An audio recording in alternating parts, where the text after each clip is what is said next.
The essence of development. Development is not an external checklist of roads, hospitals, or material goods.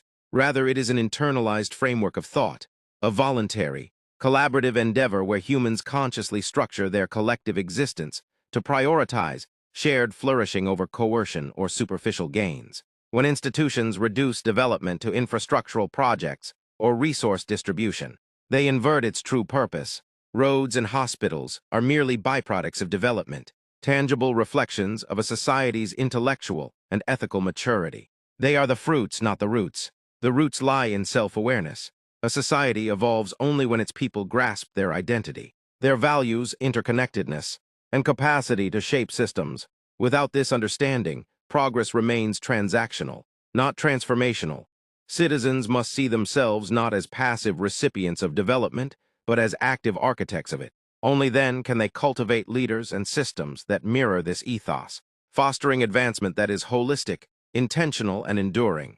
When critics label Nigeria or Africa as underdeveloped or third world, they speak not of the land itself, but of its people. The stagnation of African societies reflects the limitations of their inhabitants, not the geography. A society cannot outpace the collective mindset of its people. Every structure, institution, and cultural norm mirrors the intellectual and ideological frameworks of those who shape it. As long as Africa remains underdeveloped, it signals to the world the unresolved challenges within its human capital, regardless of the number of universities, graduates, or professionals we produce. To move forward, we must recognize that true education transcends mere literacy in English or eloquence in foreign languages.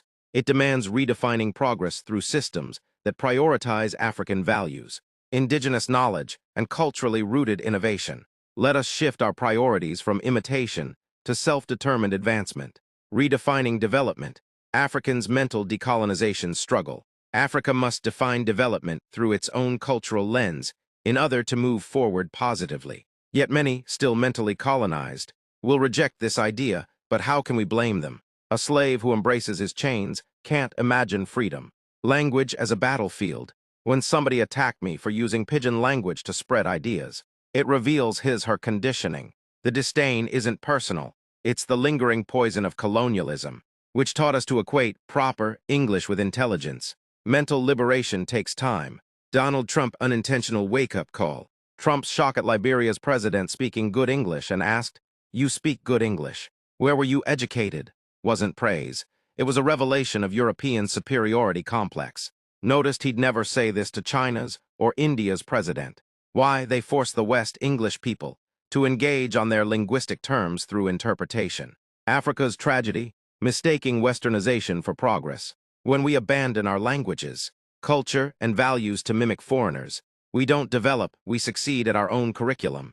Inferiority complex and mental servitude. Until we reject this mental slavery, we'll keep begging for validation at the master's table. How Africans Underdeveloped Africa, From Rodney to Reality. Walter Rodney's seminal work, How Europe Underdeveloped Africa, exposed colonialism's calculated plunder of the continent. But if Rodney were writing today, his sequel might be titled, How Europe Developed Africa and Africans Embraced Underdevelopment. Consider the evidence. The story of Africa's engagement with Western innovations is a story of tragic self-sabotage. Each advancement, from religion to AI, is perverted to serve our worst impulses instead of our greatest needs. We complain of poverty while using the tools that could end it to instead deepen our dysfunction. The West gave us religion, we use it to kill each other. They gave us cars, our youths doing Yahoo kill our female children for it. Now they've given us AI, and what do? While our governments sleep, citizens use it to sell sex pills, demonstrate African magic, and cheat on spouses creating content.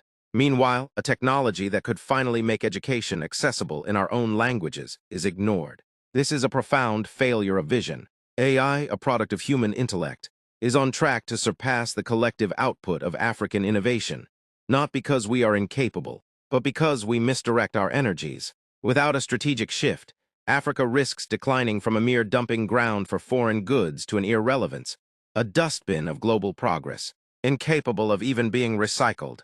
When a governor diverts malaria funds to buy a London penthouse, that's not colonialism, it's treason. When our political office holders and leaders in Africa go to the best European hospital for medical checkup and must die there, and their citizens cannot afford even clinic and malaria drugs in their villages.